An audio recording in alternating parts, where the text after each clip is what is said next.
Hello everyone, कैसे हो आप लोग। I hope you all are doing very well and आप लोग की प्रिपरेशन भी बहुत अच्छी चल रही होगी। तो आज हम यहाँ से स्टार्ट करते हैं। हमने सर डिफेंस स्ट्रैटेजी पढ़ लिया था। मैंने जानबूझ के इस कवर को कवर अप किया है। देखो कितने सारे चॉकलेट्स की पिक दिख रही है, राइट। चलो, तो हम लोग क्या था कि डिफेंस स्ट्रैटेजी हम लोग ने पढ़ लिया था। तो अब नेक्स्ट हम लोग टॉपिक पढ़ेंगे, वो क्या है। जब इस पेज पे आओगे आप पढ़ोगे तो इसमें मुझे कुछ इम्पोर्टेंट नहीं मिला। आप लोग पढ़ना, अगर कुछ हो तो बताना।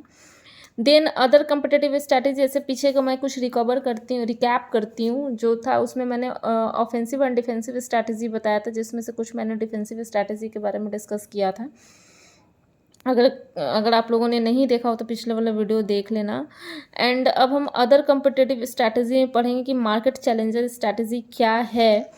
तो उसमें कुछ इन्होंने अटैक स्ट्रैटेजी के बारे में डिस्कस किया है, जैसे frontal attack, flank attack, encirclement attack, bypass attack and guerrilla attack. तो गाइज क्या है ना कि मैंने हमेशा बताया है कि किसी भी चीज़ को याद करने के लिए ना उसके वर्ड को तोड़ तोड़ के याद करना चाहिए, ताकि ना कन्फ्यूजन्स ना रहे और वो चीज़ क्लियर रहे। वर्ड याद करते ही दिमाग में आपके चला है कि हाँ ये क्या है। तो लेट्स स्टार्ट की क्या है। और हाँ, मुझसे बहुत लोग बोलते हैं कि अपने नोट्स शेयर करो, तो मेरे पास कोई नोट्स नहीं है। मैं जो भी आप लोगों को पढ़ाती हूँ उसका वीडियो, उसका पिक लेके मैं ग्रुप में डाल ही देती हूँ अपने टेलीग्राम चैनल पे। और ये जो मैं नोट्स आप लोग जो मेरी डायरी में देखते हैं, ये मैं आपको पढ़ाने से कुछ देर पहले बनाती हूँ। तो एज सच मेरे पास कुछ नोट्स नहीं है, ठीक है ना। तो चलिए हम इसमें पढ़ते हैं। नेक्स्ट, अटैक स्ट्रैटेजी क्या है। तो इसमें है frontal attack, flank attack, encirclement, bypass attack and guerrilla attack.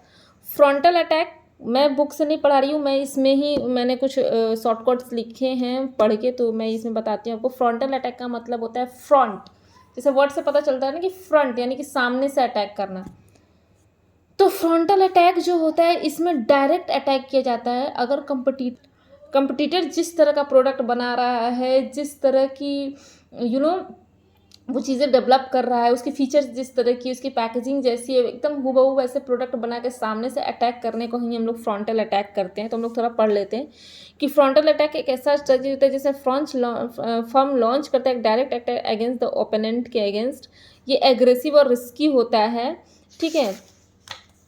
इसका मेन इन शॉर्ट में कहा जाए तो अटैकर जो है मैच करता है ओपोनेंट के प्रोडक्ट, प्राइस, एडवर्टाइजिंग और प्रोमोशंस, और सब कुछ को मैच करके वो क्या करता है कि अटैक करता है अपने ओपोनेंट पे। तो उसको हम लोग कहते हैं frontal attack.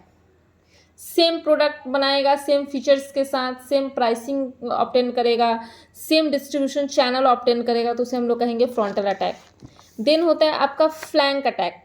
Flank attack strategy को हम लोग पेरिफेरल अटैक के नाम से भी जानते हैं। फ्लैंक का मतलब क्या होता है कि जैसे होता है ना कि फ्लैंक यानी कि ब्लैंक, मतलब कहीं ना कहीं कोई वीकनेस रह गई होगी, कहीं ना कहीं किसी प्रोडक्ट को कवर करने में कोई गैप रह गया होगा, उस गैप को पर करके अपने ओपोनेंट पे अटैक करना ही फ्लैंक अटैक कहलाता है। जैसे इस स्ट्रैटेजी में चैलेंजर लॉन्च करता है an attack first of all the stronger side of the opponent. In this situation the opponent are likely to concentrate on heavily on their fronts, leaving flank and rears unguaranteed. A vacuum is thus created where the challenges can easily enter। मतलब देखो कि क्या होता है कि आपके strength पे हमने अटैक किया, तो कंपनी जो भी ओपोनेंट की कंपनी, उसकी पूरी फोकस उस चीज़ पे चली जाएगी।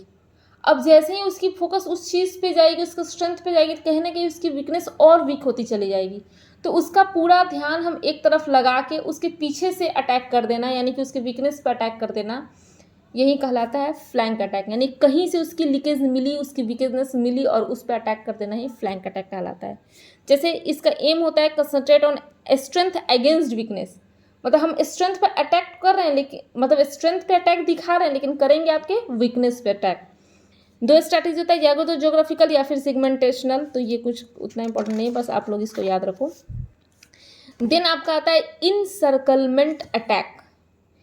इनसर्कलमेंट अटैक क्या है कि इन सर्किल मतलब सर्किल बना के अटैक करना। जैसे फ्रंटल में था, फ्रंट से अटैक कर दिए। फ्लैंक में था कि आपका कहीं से फ्लैंक रहेगा, आपका कहीं से वीकनेस दिखाई देगा, उस पर हम अटैक कर देंगे। इनसर्कलमेंट मतलब इन सर्किल करके, यानी कि चारों तरफ से आपको घेर के अटैक करना, उसको हम लोग कहते हैं इनसर्कलमेंट अटैक।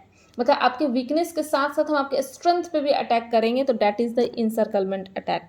जैसे यहाँ करें, under this strategy the challenger from consider both the strength and the weakness of the opponent and then launch the attack simultaneously, that is the encirclement attack.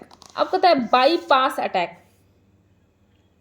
मतलब बाईपास बहुत सारे अटैक को मिला के, मतलब बहुत सारे अटैक के साथ, मतलब बहुत सारे वे को मिला के अटैक करते हैं। जैसे इसमें 3 स्ट्रैटेजी दी है जिसके थ्रू कंपनी अपने ओपोनेंट कंपनी पर अटैक करती है। पहला ये होता है कि अटैकर डेवलप करता है अनरिलेटेड प्रोडक्ट को डेवलप करता है और लॉन्च करता है उस मार्केट में।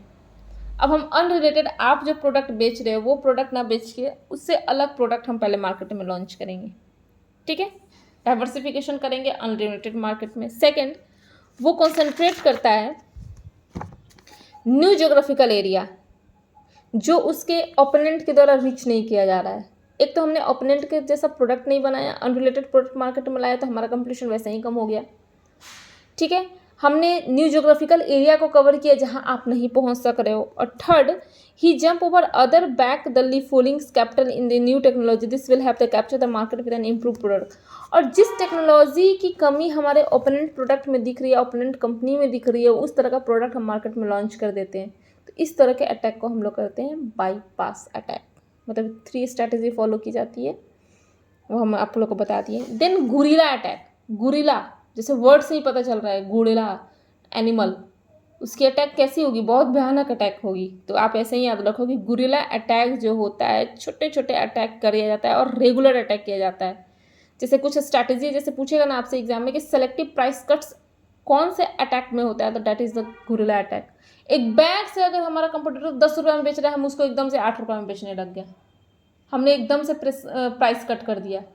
लॉस तो हमें भी हो रहा है, बट हमने उस पर अटैक किया ताकि वो थोड़ी देर के लिए अनबैलेंस्ड हो जाए। शॉर्ट टर्म स्ट्रैटेजी होती है ये, ठीक है ना। जैसे यहाँ कह रहा है कि it consist of a small intermittent attack, conventional and unconventional, including selective price cuts, a promotion offering a special inducement, coupons दे देना, प्रीमियम्स दे देना। और इट में कंसेंस्ड एक्सपेंस, इसमें बहुत ज़्यादा एक्सपेंस की ज़रूरत होती है, आपके बहुत ज़्यादा कैपिटल की ज़रूरत होती है, तब जाके इस अटैक पे हम आते हैं। तो इसको ही हम लोग कहते हैं गुरिला अटैक। आई होप कि आप लोग को बहुत अच्छे से समझ में आया होगा। अब इससे अच्छा मैं नहीं समझा सकती, ठीक है ना। तो गुरिला अटैक ये हो गया। चूजिंग ए स्पेसिफिक स्ट्रैटेजी, इसमें कुछ दिया है तो कुछ खास नहीं है, आप लोग इसको पढ़ लेना एक बार। देन यहाँ कुछ दिया है कि followers must be given a growth part, but देखो यहाँ कुछ 3 ब्रॉड कैटेगरी दिया है डिस्टिंग्विश करने का, cloner, intimations and adoption, adapter जिसको हम लोग बोलते हैं। ये कभी कभी क्या होता है ना कि हम तीनों वर्ड को एक ही जैसा समझते हैं। जैसे देखो, क्लोनर मतलब क्लोज है, जो क्लोज मतलब आपके एकदम प्रोडक्ट के हूबहू प्रोडक्ट वो मार्केट में ला रहा है, तो उसी को हम लोग कहते हैं क्लोनर। अब एग्जांपल जैसे हम ले लें बिसलेरी, बिसलेरी का कुछ और नाम करके बेचते हैं ना जी, पानी जो आपको रेलवे स्टेशन पर होगा पे मिल जाएगी, ठीक है ना। फेयर एंड लवली, उसका कुछ अलग नाम रख दिया। मतलब इस तरह से ना स्लाइटली डिफरेंस होता है जो आपको पकड़ नहीं पाओगे, ठीक है ना। तो उसी को हम लोग क्लोनर बोलते हैं, ठीक है। दूसरा होता है इंटिमेशंस, इमिटेटर जिसको हम लोग बोलते हैं। इसका क्या काम होता है कि ये कुछ आपके प्रोडक्ट को तो फॉलो करेगा ही करेगा, उसमें वो स्लाइटली थोड़ा डिफरेंस कर देगा, पैकेजिंग में थोड़ा डिफरेंस कर दिया, कुछ फीचर डिफरेंस कर दिया, ठीक है। तो उसको हम लोग कहते हैं इमिटेटर। और एक होता है एडॉप्टर, मतलब आपके प्रोडक्ट को एडॉप्ट करेगा बट उसमें कुछ इनोवेशन ऐड कर दे तो एडॉप्टर है। देखो ये तीनों वर्ड में ना अच्छे से डिफरेंस आप लोग याद करना कि क्लोनर में सेम फीचर, सेम पैकेजिंग, सब कुछ सेम होता है। इमिटेटर में क्या होता है कि सब कुछ सेम होता है, बस स्लाइटली कुछ प्राइस डिफरेंस, पैकेजिंग डिफरेंस कर दिया जाता है। एडॉप्टर में लीडर के प्रोडक्ट को आप एडॉप्ट तो करते हैं बट उसमें कुछ इंप्रूवमेंट कर देते हैं, यानी कि आप उसमें कुछ इनोवेशन ऐड कर देते हो। So that is the adapter, ठीक है। काउंटरफिट प्रोडक्ट्स का मतलब डुप्लीकेट प्रोडक्ट बनाना। तो ये है आपका छोटा सा 3 टॉपिक जो था। आई होप कि आप लोग को ये बहुत अच्छे से समझ में आएगी। एक्चुअली ये चैप्टर बहुत इंपॉर्टेंट है और इसमें टॉपिक भी बहुत ज़्यादा ही इंपॉर्टेंट है, क्योंकि क्वेश्चंस आना ही आना है। या तो डिफेंस स्ट्रैटेजी से आएगी तो अटैक स्ट्रैटेजी से नहीं आएगी, अटैक स्ट्रैटेजी से नहीं आएगी तो डिफेंस वाले से आएगी, क्वेश्चन तो आएगी ही आएगी। तो आप इसको अच्छे से पढ़ लेना एंड आई होप कि आप लोग को अच्छे से समझ में आया। Thank you so much guys for watching my video, do like share and subscribe to my channel. And yes, Rakshabandhan की छुट्टी है तो मैं ऑब्वियसली घर जाऊंगी, तो 3-4 दिन वीडियो में भी पोस्ट ना हो, तब तक आप लोग पीछे से रिवाइज़ करिएगा। आई होप कि मेरी वीडियो के भरोसे कोई नहीं बैठा है, बट फिर भी अगर मैं एक सीक्वेंस में चल रही हूँ तो ये मेरा काम है आप लोग को बताना। तो 3-4 दिन मेरी वीडियो नहीं आएगी and thank you so much for watching my video. Share करो यार, सब्सक्राइब भी कर दो and bye bye, thank you, take care.